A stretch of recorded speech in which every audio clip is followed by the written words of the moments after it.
सच सच ही रहेगी। Maximum leaders कहीं ना कहीं से दूसरी कंपनी में आए होते हैं, कहीं ना कहीं से दूसरी कंपनी में जा रहे होते हैं। उनका आना और जाना बहुत नॉर्मल चीज़ है, इसे नॉर्मली ही लेना चाहिए। और अपने ऊपर काम करो, अपनी ताकत पे काम करो, अपने को और तराशो ताकि लोग और आपके साथ रहे। लोग बहुत सारे ऐसे हैं जो आपके साथ छोड़ के कभी नहीं जाएंगे, पूरी लाइफ आपके साथ रहने वाले हैं। उनको कैसे आप बिल्ड कर सकते हो, उनको सक्सेस की तरफ कैसे लेके जा सकते हो, इस पे काम करो। उनको कैसे ग्रो करा सकते हो, उस पर काम करो। और जब आप ऐसा करोगे तो कोई आपको रोक नहीं पाएगा।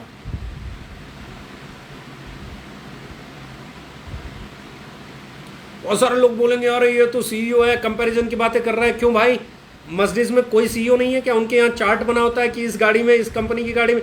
मारुति में कोई सीईओ नहीं है क्या? वो चार्ट बना के अपनी हर एजेंसी में देता है कि इस कंपनी का ये गाड़ी आती है, इस कंपनी की ये गाड़ी आती है, ये इतने की आती है, इतने की आती है, इसमें अलॉय व्हील है, इसमें नहीं है, इसमें एसी है, इसमें ऑटो एसी है, इसमें ये है, इसमें ये। एक एक चीज़ कंपेयर करके उनकी हर एक एजेंसी में चार्ट बना रखा होगा कि हुंडई का ये है, मारुति का ये है, होंडा का ये है।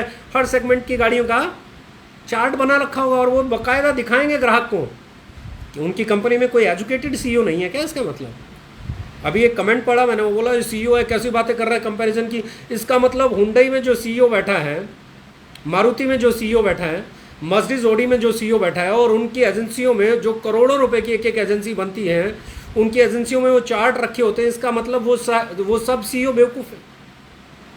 वो सब ऑर्गेनाइजेशन रोड पे चलती हैं, उन ऑर्गेनाइजेशंस में कोई दम नहीं है।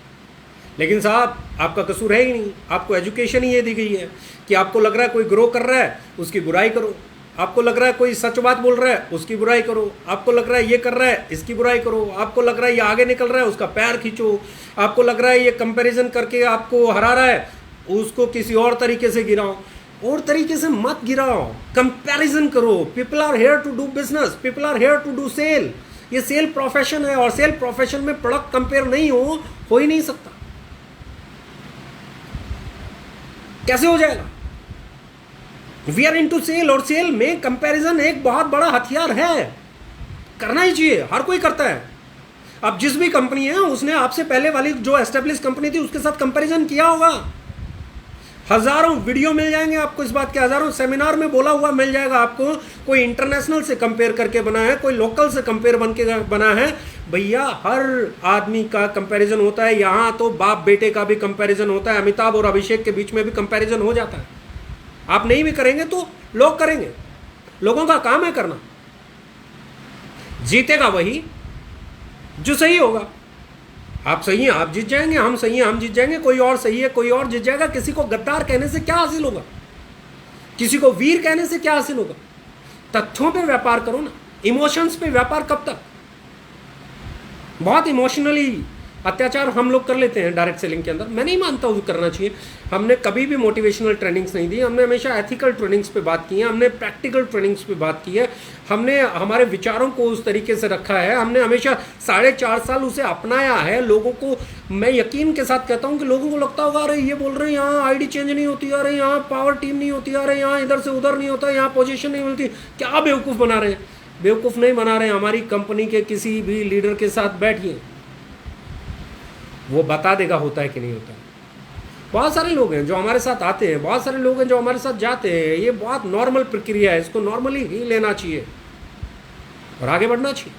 Comparison is the best thing. मुझे नहीं लगता इससे किसी का भी कोई बुरा है। कंपैरिजन हमेशा होता था, हमेशा होता है, हमेशा होता रहेगा और होता रहना चाहिए, क्योंकि कंपैरिजन ही आपको बेहतर करने की प्रेरणा देता है। आइए आगे बढ़ते हैं। 4.5 साल हुए, अगले 6 महीने ये इंडस्ट्री बदलेगी। मैंने जब 3.5 साल पहले बोला था ये इंडस्ट्री बदलेगी, मैंने बोला था ये रैंक फ्री इंडस्ट्री बनेगी, मैंने बोला था ये बल्क सेल नहीं चलेगा, मैंने बोला था यहाँ पे साइड मेंटेनेंस करना तकलीफ का विषय हो जाएगा, मैंने बोला था कि हाई प्राइस पे ओवर प्राइस पे प्रोडक्ट बेचना मुश्किल हो जाएगा। ये सब हो रहा है। जब मैंने 4 साल पहले 4.5 साल पहले ये बोलना शुरू किया था तब भी लोग ऐसे ही बातें करते थे और मैं आज भी बोल रहा हूँ। लोगों का आना और जाना जब तक आप इसे सामान्य तौर पे नहीं लेंगे तब तक मैं नहीं मानता आप लीडर हैं, तब तक मैं नहीं मानता आप लीडर।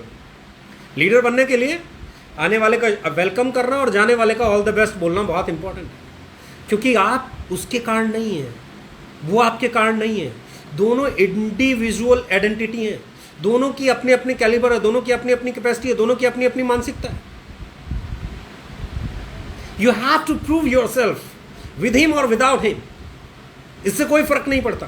फर्क इस बात से पड़ता है कि जब आप टकराव की स्थिति में होते हैं तो आप कितनी मैच्योरिटी से उसे डील करते हैं। फर्क इस बात से पड़ता है कि आप के साथ कोई बुरा कर दे तो उसके बाद भी आप कितने अच्छे बने रहते हैं। और अगर आप ये कर सकते हैं तो आपको जीतने से कोई नहीं रोक सकता। और आप ये नहीं कर सकते तो आज नहीं तो कल, कल नहीं तो परसों आपका असली चेहरा लोगों के सामने आएगा।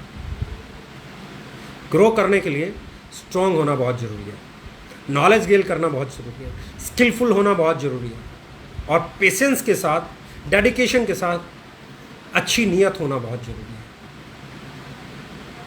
Thank you. बस इतना सा ही मैसेज देना चाहता हूँ।